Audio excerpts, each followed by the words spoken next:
Muito bom dia, então, primeiro encontro do ano, é, do livro A Alma Humana, e eu vou fazer um verso. O Ronaldo e a Cris hoje não estão no Centro Paulos. Agradeço aí a Eliana por estar conosco, a Eliana que vai fazer a leitura, e o verso de hoje, eu eu gosto muito dele e eu faço pela manhã. E ele tem tudo a ver com este livro, que fala: a luz do sol, passada a noite, vai clareando o dia.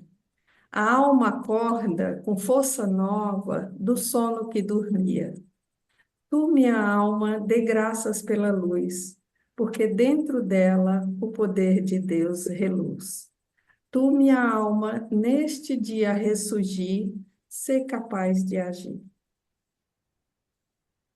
Então, eu vou fazer, eu vou fazer só uma retrospectiva do que a gente fez, que a gente começou esse livro em dezembro, né? Então, estamos na página 20. Então, eu só vou fazer uma retrospectiva um pouco do livro, e aí vocês quiserem acrescentar, a Eliana fica livre também para acrescentar, como ficou para você essas primeiras 20 páginas. Então, o primeiro capítulo é a consciência e o inconsciente, e ele vai falando sobre a psicologia moderna e a alma humana, porque na a psicologia moderna, apesar de ter em sua raiz a palavra psique, que tanto é mente quanto alma, ela foi se afastando desse conceito da alma, né? E dentro dessa psicologia, do campo da psicologia antroposófica, o, é, é, esse conceito volta, né, a tomar uma dimensão maior. Então, ele vai falando aqui da consciência da psicologia e diz assim: a psicologia se transformou num mercado porque negou a existência do seu próprio objeto, a alma humana. Depois, ele vai falando, né, o que traz a consciência e a alma, né? O que é a consciência, o que é a alma, e ele vai conceituando que o homem é o ser que é gerado aqui na Terra com a luz da consciência. E, e aí ele vai fazendo, começa a fazer, trazer vários conceitos do que é a alma, do que é a consciência, conceitos, a origem da palavra diversa em várias culturas, ele vai trazendo, mas ele vai o tempo inteiro trazendo a consciência como que irradia como luz. Então, ele vai trazendo esse conceito da consciência com a luz. E nesse final, ele já vai encaminhando para essa parte do livro que vai falando de polaridades, né? E então ele diz assim: é muito evidente a relação entre a alma e o coração de um lado e a consciência do outro, e que isso revela a sabedoria da linguagem e indica qual é a direção, o que é correto. Depois, no terceiro, 1.3, ele chega a chegada ao território da alma. E aí faz a pergunta novamente: o que é a alma? Como que é a alma, né? Ela se coloca. E ele vai trazendo várias coisas da infância. E ele diz que na infância a alma está conectada ao mundo interno, é, com fantasias, com emoção, com intuição. E ele traz várias lembranças aqui, faz essa reflexão, da infância. Mas com o avanço dessa consciência, mais racional, e essa necessidade de se adaptar ao mundo, essa conexão começa a ficar mais enfraquecida. E aí ele vai novamente. trazendo essa conexão da consciência com a luz. E tem esse último parágrafo aqui da página 16, eu acho lindo. Eu vou ler, ele diz: o acendedor da luz da consciência chegou e o colorido da alma se esvaneceu. Veja como ele diz: a luz, quando chega a luz da consciência, esse colorido se esvanece. A realidade do mundo exterior adquiriu cada vez mais importância e uma nuvem começa a sombrear nossas experiências interiores. As fantasias se tornam menos vívidas e as sensações menos aparentes. E aí, olha que trecho lindo. Mas assim como a luz crescente do sol, ao amanhecer, extingue o reluzir das estrelas do céu, a consciência apaga o colorido da vida anímica no decorrer da infância e da juventude. Mas, embora as estrelas tenham desaparecido perante a luz do dia, elas continuam seguindo seu curso. E aí, as qualidades da alma continuam a viver e atuar por trás do sol da consciência. Ele traz é muito lindo. Depois ele passa a falar de consciência, alma e inconsciente. Sempre vejam na polaridade a alma estando entre a consciência e a inconsciência. Também ele desenvolve a questão do sono, e fala das roupagens da alma. E ele diz que quando estamos acordados, a consciência brilha e o inconsciente escurece. E que as duas polaridades aqui, né, para essa compreensão da consciência da alma e do inconsciente, a gente vai considerar os atributos humanos, que ele fala, a dignidade e a graça, né? A dignidade como uma qualidade da consciência e a graça como um atributo da inconsciência. E que a alma humana doa essa roupagem, né, da graça, né, dou essa roupagem à graça e à dignidade, tornando-as humanas e aceitáveis. E chegamos ao nosso. No final aqui desse capítulo, desse item da página 20, ele traz: os sentimentos são como as cores e expressam sua dupla natureza no equilíbrio entre alegria e tristeza. A alegria, brilhantemente colorida, do vermelho carmim, transforma-se no azul escuro da tristeza profunda, através de nuances diferentes. Se o brilho das cores claras ou escuras alcança uma tensão na alma, ela rompe em choro ou em gargalhadas. Então, ele vai trazendo, se a gente observar, sempre uma polaridade, né, dos dois. Muito Alguém lindo, quer né? comentar alguma coisa? Eliana, quer comentar alguma coisa? Perfeito. Me lembrei dos itens aqui.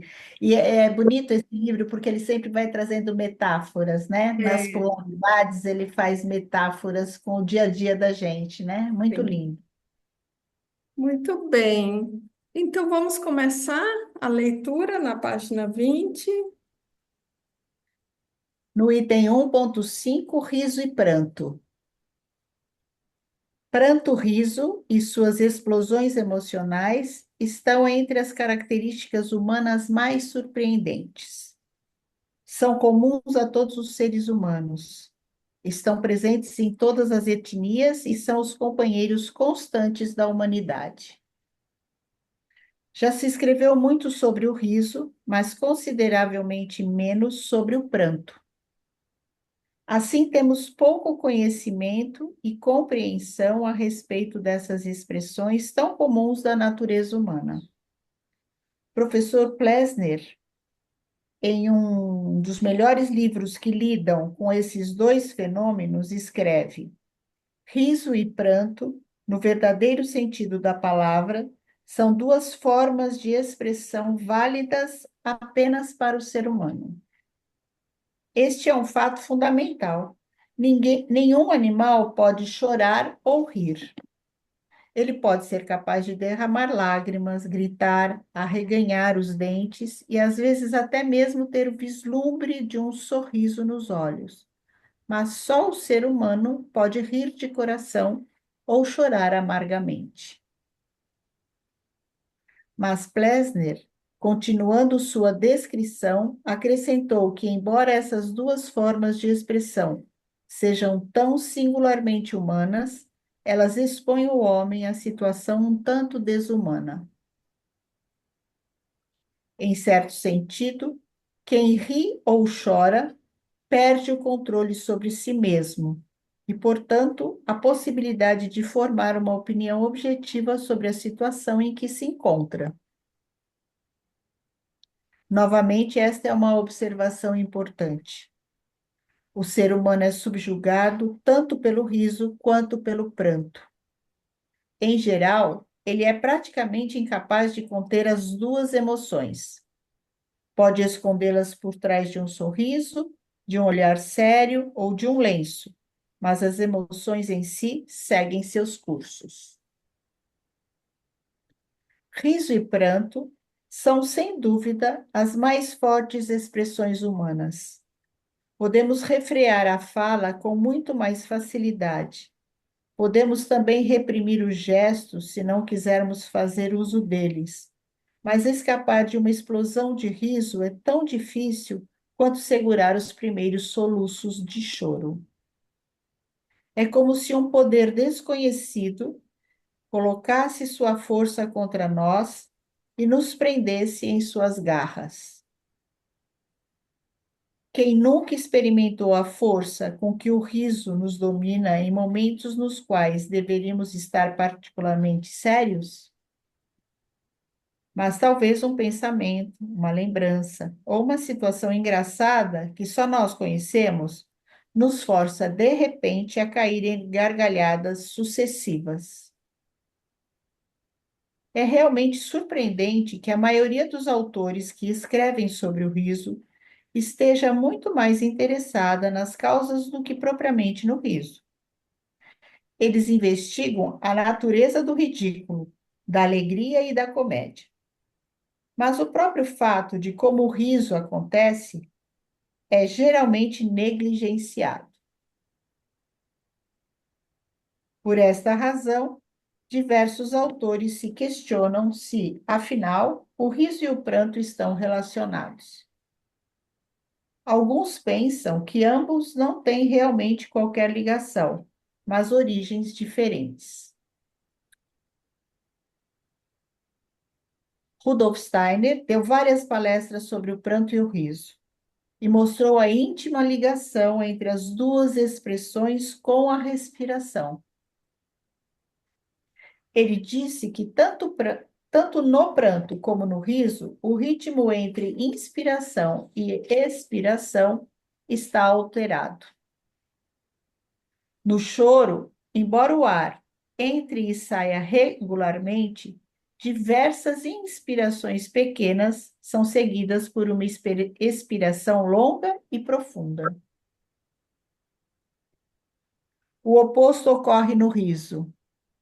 Há uma expiração em staccato, seguida por uma inspiração extensa e prolongada. Esses padrões de respiração são executados repetidamente e, por assim dizer, representam a base física do riso e do pranto. Estes dois padrões são exatamente recíprocos e, frequentemente, o riso transforma-se em pranto e o pranto em riso. Este fenômeno mostra, de maneira surpreendente, a profunda relação entre as duas expressões. Riso e pranto são como gêmeos vitelinos na vida da alma humana. Tudo bem até aqui? Pode continuar? Uhum. Como podemos explicar esse padrão de mudança respiratória?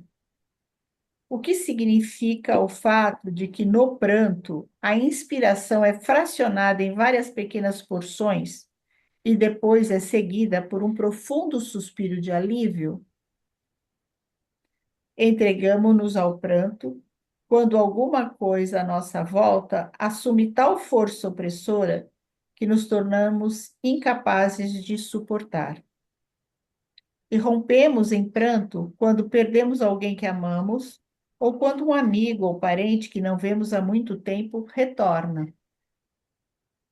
A situação nova, algo que aconteceu, tornou-se tão forte e irresistível que só podemos lidar com ela aos poucos. Por isso, inspiramos o ar aos pouquinhos e depois nos sentimos aliviados. Soltamos um suspiro de profunda satisfação. Expiramos um suspiro prolongado. De modo semelhante, o riso sempre ocorre quando algo cômico acontece. Mas o que é cômico ou parece ser? Adoramos assistir comédias porque elas nos dão a satisfação de sermos mais racionais e inteligentes que aqueles no palco. Como são estúpidas, como são ridículas essas pessoas. Esses palhaços da vida, esses bêbados engraçados. Essa é a reação e nos sentimos melhores e mais fortes que elas.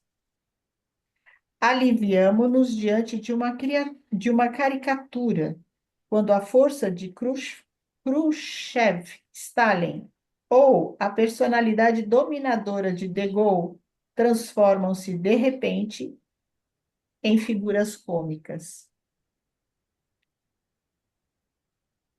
Pelo menos temporariamente, sua força diminui.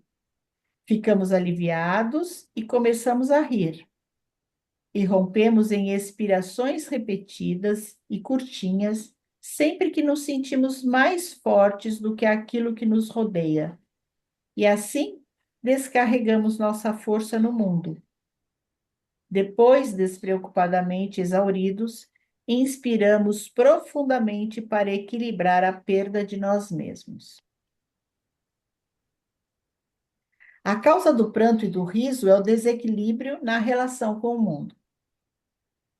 Quando esse se torna forte demais e parece nos dominar, ocorre o choro. Quando, por outro lado, o mundo se torna frágil, pequeno e débil, o resultado é o desencadeamento do riso.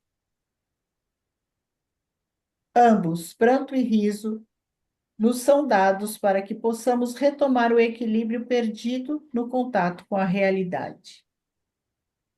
São como remédios, restauram a condição que havia perdido sua proporção. Seria errado imaginar que o riso é uma expressão de alegria e o pranto de tristeza.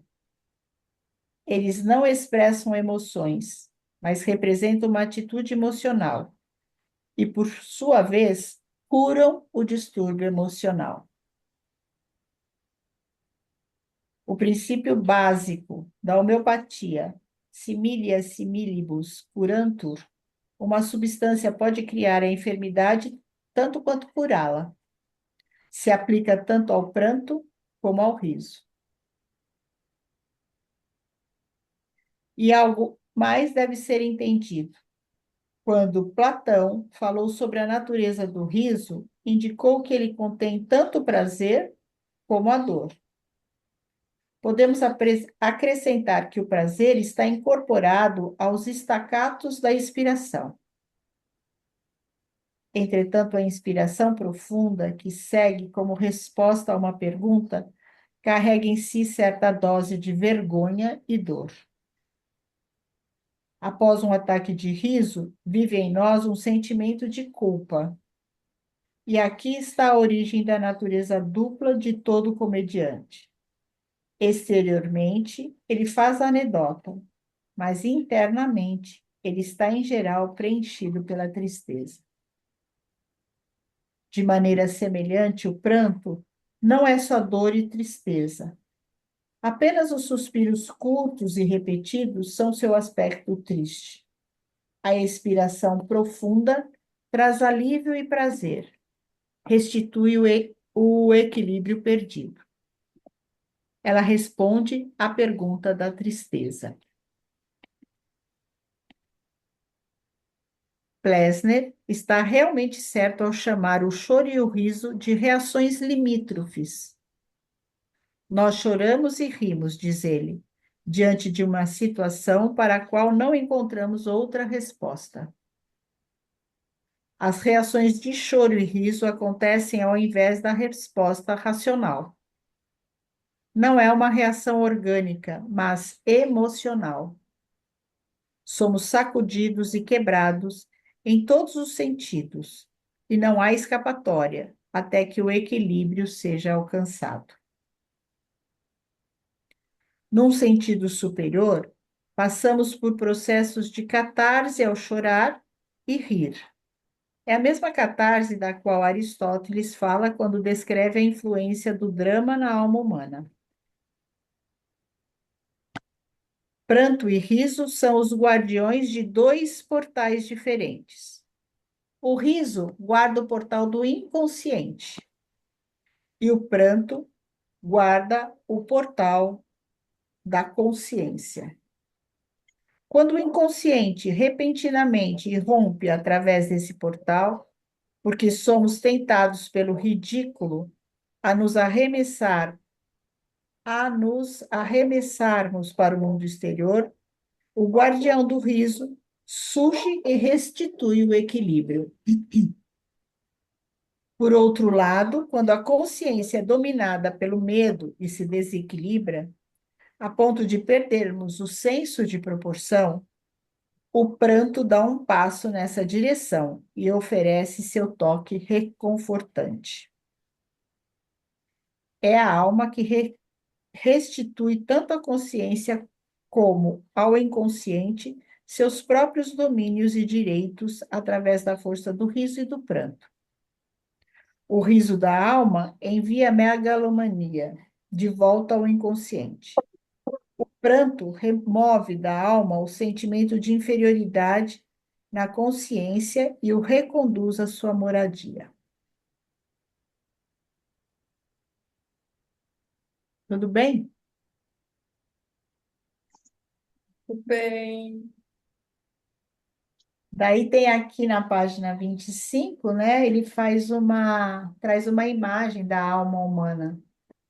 Essa relação entre a consciência e a inconsciência, que a consciência tem essa característica de luminosidade, de seriedade, né?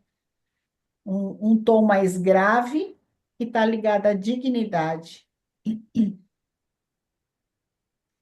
E a inconsciência, que está ligada à graça, que tem esse tom mais alegre, mais brilhante, né? Como ele coloca aqui. E no meio está essa relação entre o pranto e o riso, ou seja, de alguma forma ele está falando aqui dos três sistemas, das funções da alma, né? Do falar, do pensar, sentir e querer, né? De alguma forma ele está falando isso. Tudo bem até aqui? Podemos continuar?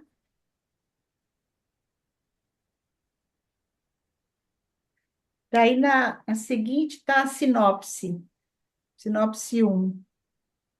Muitos contos de fadas falam de gigantes e anões. E muita gente está convencida de que esses seres jamais existiram. Contudo, eles não só existiram, como continuam entre nós. Eles existem em nosso interior, encarcerados em nosso próprio ser, servindo, ajudando e muitas vezes também se sobrepondo e nos governando. O inconsciente é o gigante em nós. Ele está aprisionado como o gênio na garrafa, que continuamente tenta escapar. O riso é colocado como seu guardião e ajuda a colocá-lo de volta em seus limites. A consciência é o anão em nós. pequeno, espirituoso, hábil e cruel, tal como aparece nos contos de fadas. O pequeno polegar é a consciência, e quando ele se perde na mata cerrada da floresta mundana, o pranto virginal surge e mostra-lhe o caminho de volta para casa. Quando o gigante do inconsciente não só é domado, mas transformado e moldado, então a graça começa a surgir. Quando o anão da consciência cresce, amadurece e torna-se humano, a dignidade se revela. As imagens surgem agora. A alma começa a falar de si mesma, a nomear-se e a descrever seu ser. O desenho da página anterior, na figura 1, é uma tentativa de ilustrar o primeiro fenômeno que descrevi. Bem, como é que chega para vocês a leitura desse item? É muito bonito como ele escreve, né? É bem poético. O que que chamou a atenção? O que que reverberou em vocês a leitura?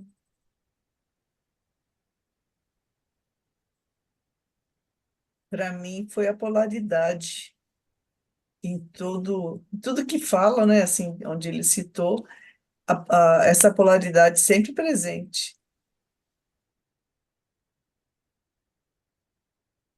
A polaridade no livro do Caibalion, né, um livro que fala de leis herméticas, ele fala que a polaridade é uma das leis do universo, que o universo é polar. E aí ele vai trazendo isso nesse olhar aqui da alma, né, humana, né, que o tempo inteiro ele vai falar, né, dessa polaridade. Tudo Eu queria sim aqui, mas eu não estou achando. o quê? Eu queria achar a mãozinha para levantar, mas não achei. A É, Eliane, acho que a Eliane está lá chamando já, É, antes da. a Eliane vai falar e depois você fala, Márcia. A tá. mãozinha está no reagir, Márcia, ali embaixo, no coraçãozinho. Me chamou a atenção que riso e pranto são, sem dúvida, as mais fortes expressões humanas e como remédios, né? Ele cita isso depois também numa outra frase, remédios para a alma. Sim. Sim. E é interessante como ele coloca na região. Interessante não, é assim, vamos chamar atenção para isso, que é na respiração, né? Que de alguma forma é a respiração que vai trazer esse equilíbrio entre o choro e o riso, né? E essa cura que você traz, né? E associando, ele traz da homeopatia, né? Como cura, o semelhante cura o semelhante, não é isso que traz a homeopatia, né? Um dos aspectos Sim. de curar. Márcia, você ia falar depois da Eliane, depois Lina, aí você fala. Eu anotei aqui que o palhacinho, então, ele se esforça para não entrar em contato com a sua dor. Eu achei isso bastante forte, né? E Sim. também que como tudo acha engraçado, ou aquele que tudo acha engraçado, muitas vezes é uma forma de não lidar com a própria realidade. Então, essas, né, conexões assim, e aí você começa a refletir e ver o quanto isto é verdadeiro, né? E que, então, eu acho que numa outra leitura, alguém falou, né, que pranto e riso são os curadores da alma, e que também o exercício da economia, o quanto é importante o exercício da equanimidade, né? Nem tanto lá, nem tanto cá, trazer o equilíbrio. Não ser Então, um sentimento, né? Ter um sentimento, não ser o sentimento. Esse é um É, dos exercícios do Steiner, do controle é, do sentir, né? é Não, verdade. não ser tomado pelo sentimento, nesse sentido. O riso, ele leva você para fora, né? O pranto, ele traz você para dentro, nesse lugar. Quer trazer alguma coisa, Eliana? Quer comentar o que que há? Não, eu acho que é isso mesmo, isso que a Márcia fala, eu acho que é bem para a gente aprofundar um pouco nesse pensamento, né, do quanto lidar com a dor pode ser tão difícil, né? Então, daí a gente faz como uma camuflagem, né, para não entrar direto nela. E daí vem a alegria. Mas daí tá muito polar, né? A gente tá dos dois lados. E o que a gente precisa é entrar nesse equilíbrio, né, dessas duas expressões da alma, né? E eu gostei disso que a Márcia traz, que é assim, não ser o sentimento, né? Mas poder vivenciar, aceitar o sentimento, né? Ter o sentimento. Então, acho bem interessante. Isso. E eu acho que agora a Nina quer falar. E a Lorize. Eu gostei muito dele colocar esse tema, riso e pranto. E também essa coisa de pranto e riso ser o equilíbrio. Eu nunca tinha pensado nisso, né? O equilíbrio da alma. E fiquei com muita vontade de reler o sinopse. Hum. Vamos fazer isso, vamos reler. Vamos ver o que que a Lorese traz e a gente pode reler, né, um pouco isso. Diga, Lorese. Oi, eu fiquei pensando nas emoções básicas, né? No o choro como a tristeza, né? O riso como a alegria. E aí a gente tem essa polaridade e elas numa régua, se a gente colocasse numa régua, né? O excesso do polar da alegria leva às vezes, como a gente já até estudou isso na biografia, né? Um certo deboche de si mesmo, o deboche do outro, o sarcasmo, né? Que é uma alegria totalmente fake, assim, né? Você não está sabendo lidar com aquilo. E aí transbordou que você não consegue ter as rédeas disso, né? E a mesma coisa a tristeza, né? Você está colado, imantado na tristeza, e então você não consegue mais se expressar a partir do eu, mas a tristeza tomou você, né? Você foi tomado pela tristeza, né? Então, se a gente pensar numa régua, né? Eu falo de 0 a 100. Então, tem muitas nuances tanto da alegria quanto da tristeza, né? Então, a gente tem das duas a sombra e a luz, né? Se a gente pensar, a alegria é sempre luz. Não, não é. Porque o excesso dela já é sombra, né? Uhum. Porque a gente tem um jeito de olhar para a alegria como sempre boa, e não é, né? Você vai para um lugar que às vezes a pessoa não percebe, eu vejo isso às vezes no trabalho, o cara que faz muita piadinha, né? No fundo é uma tristeza, um jeito de chamar atenção, inconsciente, uma alegria mal trabalhada, mal usada, desequilibrada, como é a palavra que vocês estão usando bastante aqui. O desequilíbrio, né, desse sentir. Enfim, é isso. Muito Eu, bom. bom, eu vejo um pouco o quanto o riso nos afasta das nossas dores, né? E quando eu não quero entrar em contato com as minhas dores, muitas vezes eu faço essa piada, eu trago, sou o palhaço da turma, eu trago isso. E tem a história de que fala que o palhaço ele traz esse lugar da tristeza, né? Que aí não expressa.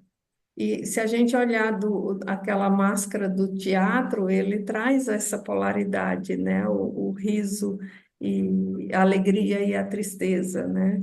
Nesse lugar. Então, quando eu quero esconder algo que eu não consigo lidar, muitas vezes eu escondo fazendo piada, eu escondo com alegria, eu escondo, como você trouxe, no excesso. E por quê? Porque a tristeza me traz para dentro, o riso vai me trazer para fora, né? Então eu não entro em contato, então eu fico só fora. E a tristeza, não, ela me traz profundamente para dentro. Então, quando eu não sei lidar e, como você trouxe, vai para as polaridades, aí é o adoecer. Traz o adoecimento. Muito Vamos, bom. quer ler a sinopse depois? Vocês, o que que vocês acham? A Cíntia, pode falar. Cíntia, fala, Cíntia.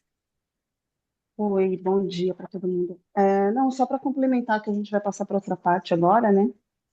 Que me veio ouvindo vocês falarem, que também essa questão do pranto e do riso, né? Ela pode muitas vezes ser usada na manipulação, porque o pranto ele comove. Então, você está lá numa conversa, é difícil, de repente a pessoa começa a chorar, né? Você fica comovido, então, de alguma forma, a pessoa te puxa para aquilo que ela às vezes nem é por querer, mas assim, você entra na situação da pessoa e para tudo. E o riso, a mesma coisa. Às vezes você está lá numa conversa muito difícil, o assunto é muito sério, muito pesado, e aí fica aquele silêncio. Aí vem alguém e faz aquela do nada, assim, e aí você não controla, você começa a rir. E aí perdeu, né, aquele lugar da seriedade, né? E você, de novo, fica na mão do outro. Porque como que Mas você vai por que retomar? faz isso a pessoa, né, nesse momento? Geralmente a gente viu na formação os temperamentos, né? O sanguíneo talvez não dê conta não dê conta desse silêncio ou do peso ou do que acontece, e aí geralmente ele vai para esse lugar, porque não lida com a tristeza mesmo. E quando ele conecta com a respiração também, né, esse lugar da respiração, eu observo muito no consultório, quando eu trago alguma reflexão para uma pessoa, e aí eu percebo que ela faz uma respiração mais funda, ela, né, assim, eu falo, nossa, essa chegou, né, essa informação chegou até ela, por conta dessa respiração, né, que conecta.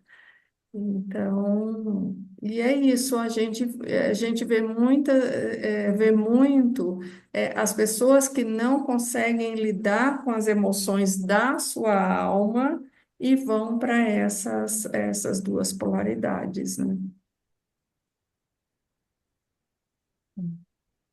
Oi, Marta. Não, é até assim interessante é, como que muitas pessoas diante de uma coisa trágica, né, caem no riso, assim, vê uma pessoa caindo, a primeira reação é dar risada, né? É, e às vezes é uma coisa perigosa, assim, uma coisa importante. E o riso é a primeira reação do outro, né? Em vez do ir cuidar, assim, Sim. interessante. Cada um de nós agora vai cuidar bastante, vai prestar bastante atenção no nosso riso e nosso pranto agora, nas relações, né? Porque sem querer a gente às vezes extrapola para um lado ou para o outro, né? Mais inconsciente, assim. Gente, olhar os exercícios colaterais do Stein é a palavra certa, né? E ele fala só falar aquilo que realmente cabe, né, naquela situação, Ou né? mesmo a ação correta, né? Porque Ação não deixa correta. de ser uma ação o sorriso, É, não deixa de ser uma ação, né? é, Ou é você rir ou chorar, é uma ação. é uma ação. E como essas duas polaridades aí, digamos, são essas expressões da alma, né? As nossas expressões da alma, mas também das nossas vulnerabilidades, né? Assim, Sim. expressam a nossa vulnerabilidade e o quanto que a gente consegue lidar com os sentimentos, como que é. E a Bom gente dia. vê isso no Oi, processo. Lourdes. A Márcia, eu acho que levantou a mãozinha, depois você fala, Lourdes. Não, só bem rapidinho, né? Se o temperamento dos palhaços é mais triste, então eu poderia dizer que a predominância entre os temperamentos dos que escolhem esta profissão é o melancólico? Não Não sei, necessariamente. pode afirmar isso, não sei, dá para a Se, gente afirmar Senão isso. a gente vai generalizar, né? Quem escolhe essa profissão é melancólico, quem escolhe não generalizando. Talvez a gente. A predominância, né? Porque eles, né, através do riso mostram sua tristeza, né? Estão camuflando a sua dor, sua tristeza, sua. Eu não sei se a gente pode afirmar, porque eu também posso pensar num sanguíneo, embora seja mais difícil, o sanguíneo melancólico existe, né? Então ele também pode estar por aí, né? Pode ser um sanguíneo mais, não sei. Eu acho difícil assim essa fechar nesses, eu acho um pouco arriscado. Sim. Sim, sim. Me passou, né? Para a gente pensar um pouquinho. Uhum. Diga, Lourdes. Eu achei muito interessante a comparação e a conexão que ele faz com a respiração, com a inspiração e a expiração, no caso do riso e do pranto. Inspirações curtas, a expiração prolongada e o oposto. Achei muito interessante, nunca tinha pensado nisso desta maneira.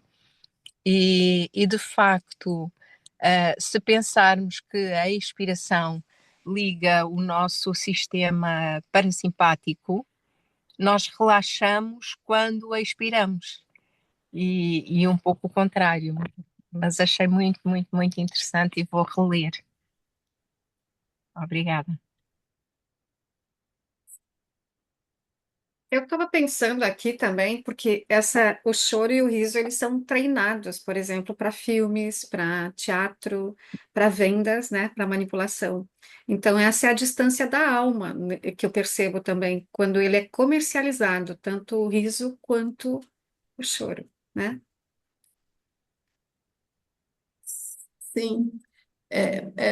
As propagandas têm essa função, né, da manipulação, né, e de nos conectar com alguma emoção. Então, vários estudos colocam isso, né, esse lugar. Então, percebe a importância da consciência, né, como uma luz, para que a gente não se deixe, para que tenha alguém falou aqui do equilíbrio, da equanimidade, né, como para que a gente tenha essa presença da luz, né, da consciência, para que no acontecimento, mesmo que a gente seja tomada por alguns desses, do riso, do pranto, que a gente volte, né, para o lugar, para esse lugar do equilíbrio. Porque pode acontecer, né, de estar num grupo, de estar num ambiente em que as minhas defesas diminuam, digamos assim, e aí eu posso extrapolar, seja lá, ou seja pela bebida, seja por alguma coisa. Mas quando eu trago essa consciência, né, trago a minha consciência, é ela que vai equilibrar, né, esse lugar, é a luz que ele traz, né, que vai fazer esse equilíbrio. E as propagandas, elas não estão em função de trazer essa consciência, estão para colocar na inconsciência, para que eu haja de forma sem pensar. A gente via que hoje é proibido as mensagens subconscientes, né? Que no filme ele passa no modo, por exemplo, a imagem de uma Coca-Cola. Ele passa numa rapidez que a sua mente consciente não consegue captar, mas a sua mente consciente conseguiu. E aí você sai do cinema, por exemplo, e fala: "Ai, que vontade de tomar uma Coca-Cola", sem saber que isso teve essa mensagem, ou seja, a capacidade de manipular é muito. Hoje não se pode mais fazer isso, né? É proibido, mas acontecia muito. Então, temos que estar olhando.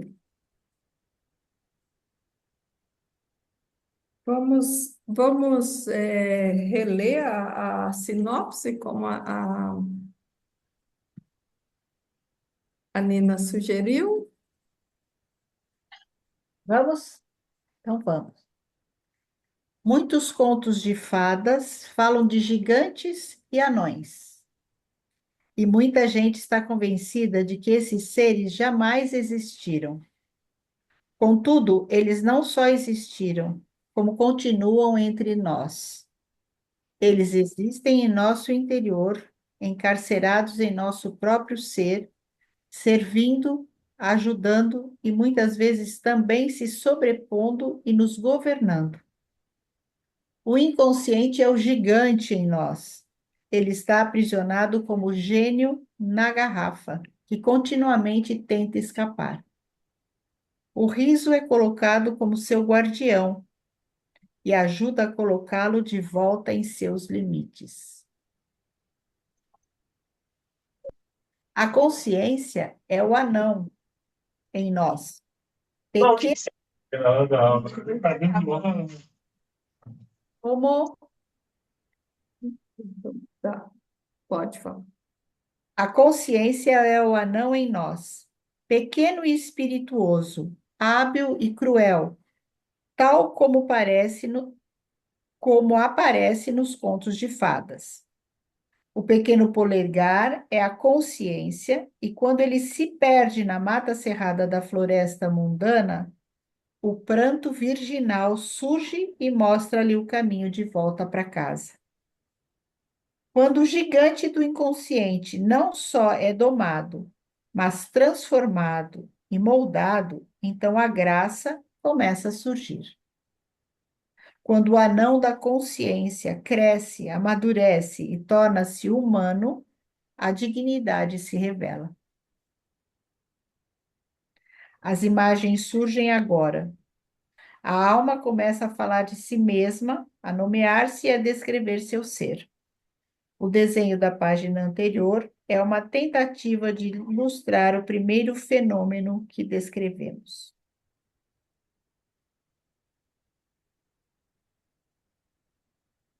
Então, Sim. temos um anão e um gigante dentro de nós. Quem será que vai ganhar? Né? Sabe aquela história do anjo bom, anjo mau que temos dentro de nós?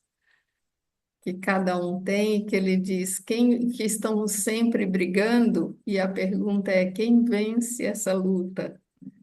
E a resposta para essa questão é vence aquele que eu alimento mais. Então, se temos um gigante e temos um anão em nós, né, como esse espirituoso, esse que traz o gigante, o riso como guardião dele, né?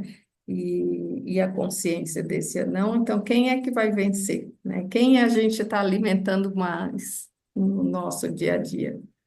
É uma boa reflexão essa, né? Dá até vontade de pintar uma aquarela do gigante e do anão combatendo. É, a gente faz isso na formação, né? Tem um módulo que a gente. Não tem um módulo que a gente faz isso, Márcia? Tem, né? Sim, sim. Eu vi que alguém escreveu, mas eu não consegui pegar. Deixa eu ver aqui. Acho que a Cecília, Não, é o Ivan, o acho. Ivan. É o trabalho da nossa existência, do Tico e do Teco. Eu trabalhei isso, com certeza. Antes a Cecília tinha colocado que era difícil manter o equilíbrio com tantos excessos. O riso contagia muito e rápido. Sim, ele tem esse quase que um caráter mais de libertador, né? Esse do o riso. Quando tem uma tensão, como acho que a Lorize falou, numa reunião se tem essa tensão que vem essa a fala, né, que causa o sorriso de todo mundo, então é como se você se alivia. Se a gente puder observar, a respiração não é mais aquela profunda, é aquela respiração que ele fala de staccato, né? Então, porque traz eh, esse alívio para aquele momento de tensão. É diferente do choro, que ele vai internalizar, né? Que a tensão ou a tristeza vai internalizar, vai trazer para dentro, vai aproximar ele da fragilidade, vai aproximar dos sentimentos, de que lugar vai falar, né? E se eu não dou conta disso, como que eu vou atuar, né? E é interessante que ele diz que quando eu trabalho o pranto e o riso, né? Eu tenho a dignidade e a graça, né? Como essas polaridades do equilíbrio, né? Eu consigo. Olha que interessante. Continua sendo a polaridade, mas é o pranto, né, digamos, no oitavo superior, se a gente puder falar assim, alcança a dignidade, né? E o riso, a graça. Muito bem. Bom, Tão a gente pequenininho o vai. capítulo e tão cheio de coisa, né? Oi? Tão cheio de reflexões, né? É, muito. Surgiu-me agora uma pergunta, às psicólogas de serviço. A terapia do riso, o que é que acham da terapia do riso, agora tão vulgarizada, enfim, em alguns grupos? Eu não tenho grande conhecimento da terapia do riso, mas se a gente olhar esse dentro do que está aqui, ele tem essa função de trazer, né, alívio da tensão, né? Mas eu não tenho essa profundidade para comentar como que é que eles trabalham, né, as emoções através do riso. Não sei se algumas das pessoas que aqui estão conhecem sobre isso. É algo, vou buscar, Lourdes, essa semana. Mas eu fico imaginando também que é alguma coisa para você relaxar, né? Então, Né? Porque alívio de tensão. Eu não sei até onde, como chama terapia do riso, né? Eu não sei Pois, até onde trabalha as emoções, ou só trabalha no nível do alívio dessas emoções. Não saberia dizer para vocês. Muito bem. A obrigada. gente, a gente vai ficar por aqui. O nosso próximo encontro, a gente já vai falar do capítulo 2 que é Eros e Psique, e começa com as três regiões da alma. Agradeço a Eliana por estar aqui. agradeço a oportunidade de estar com todos vocês aqui, de rever esse livro maravilhoso. Eu adoro esse livro. Isso. Muito bem, agradeço vocês todas. Por ter Obrigada. vindo e a gente começar mais um ano aí de estudo e esse ano com esse livro que realmente é muito lindo, né, de tratar. Então, muito obrigada a todos, obrigada, Cecília, Bom obrigada dia, a todos. obrigada. Deixa